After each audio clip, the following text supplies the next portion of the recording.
I don't understand it, and I don't think I ever will. Why the is people that's not from the city saying DC's not that bad?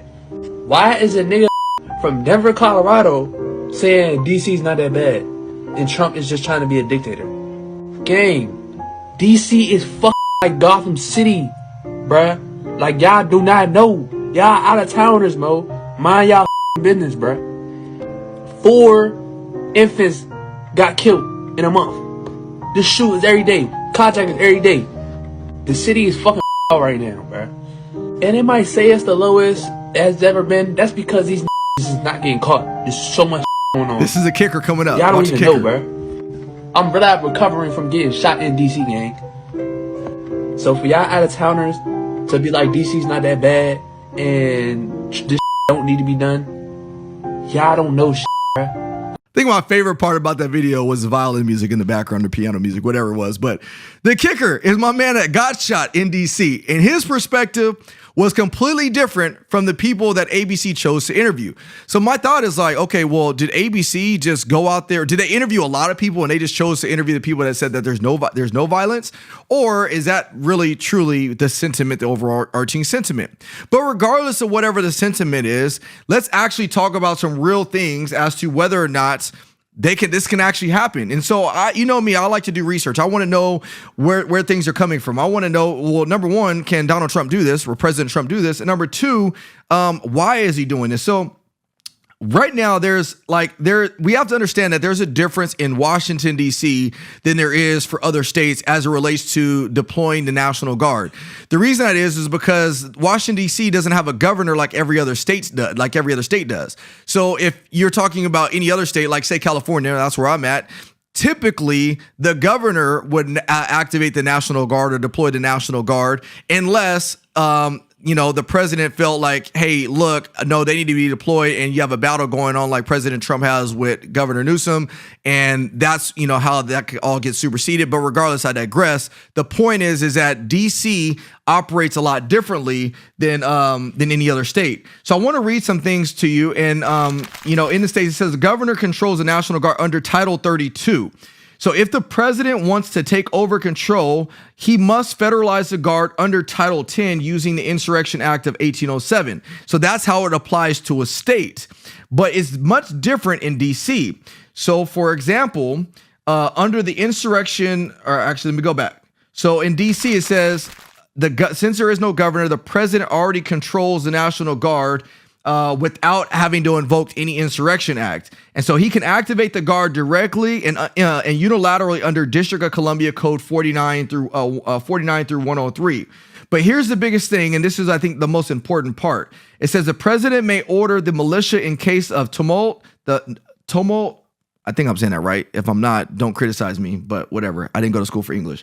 Tumult, riot, mob, insurrection, invasion, pestilence, or the anticipation of any such emergency. So that's when he could activate the National Guard. And so I start doing a little bit more research and trying to figure out how is it that he can activate the National Guard as it relates to this.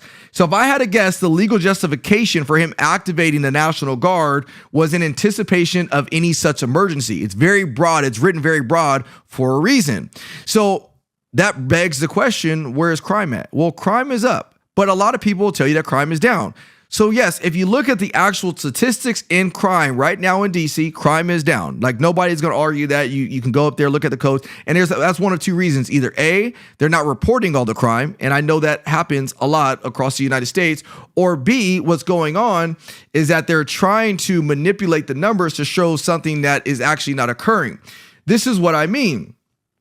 If you look at the numbers, crime is down, yes, but DC is still one of the most violent places in the United States. You don't believe me? Look at the statistics.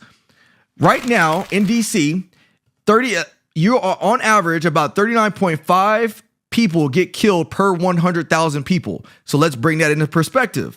If you compare that to the national average is about 6.9 people out of 100,000 people are killed in just in DC or from a national perspective. So DC is a very, very violent place. So even if they say the numbers are down, it still doesn't mean that the place isn't violent. So what am I getting at? This is what I'm getting at is what we're noticing right now, specifically in DC, is this huge pendulum shift. For the last several years, you've had this, decriminalization of a lot of different crimes within the community. You've had this soft on crime approach. People start taking advantage of the system. They start going in there, committing all these crimes, doing all these mobs and going into stores and looting. And then one of the things that's not often talked about is the juvenile problem. You have a lot of juveniles that are going and committing these crimes. And because there's no clear direction on how they handle juvenile cases, a lot of these juveniles get out and they continue to terrorize the community. So it went from this very, very soft on crime approach. And then we got a new president who said, hey, look, I've had enough. It's not going to go down. And I do truly believe a lot of it is also political theater, political posturing. He's trying to send a message. So he comes in and now the pendulum swings far back to the right side and people don't like it. They hate it. So for me, where do I stand on this? Number one is I understand how pendulum swings, and I truly believe that there needs to be a place where the pendulum could come back in the middle for balance. That's what I would like to see happen. But one of the things I cannot understand is why people are mad that there is more presence of law enforcement or the National Guard in their streets. That kind of shows you how deplorable society is coming. You're really mad that people that are there to guard and protect and prevent people from becoming victims they're getting scrutinized because they're out there in the streets doing their job. Like it just makes zero sense to me. The only people that really should be out there protesting and on the front lines and mad as ever that the National Guard is showing up is people that commit crimes. Like, think about that. If I commit crimes, if I'm out there running, robbing banks and whatever, then yeah, I'm gonna be out there protesting with a mask on so they don't catch me from my last armed robbery that I committed. But yes, I'm going to be out there protesting because they're coming after me. But if you're a law-abiding citizen, why are you upset that they're giving more, police presence and stuff like that? So I think it has more to do with the fact that it's coming from President Trump than it actually has to do with law enforcement officers in the streets. And so, I just try to, like, when you see videos like the ones I just showed you, just try to find balance. Like I saw the one from ABC and I went and found immediately that other video from the guy that actually got shot, and his perspective is completely different.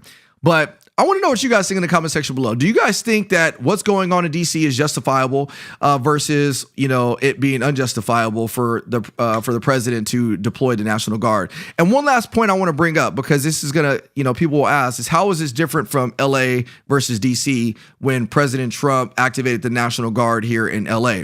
Well, Governor Newsom tried to push back against President Trump when they activated the National Guard for the ICE riots, but he was able to do it because under the clause for the president to get involved and deploy the National Guard, he has to be able to justify or show like there's some level of insurrection or chaos and riots, and that's what was going on. No matter how big or how small people want to say it doesn't matter. It was out of control, and the governor chose not to deploy it, and so the president kind of has the final say so, and that's why he was able to do that here in California.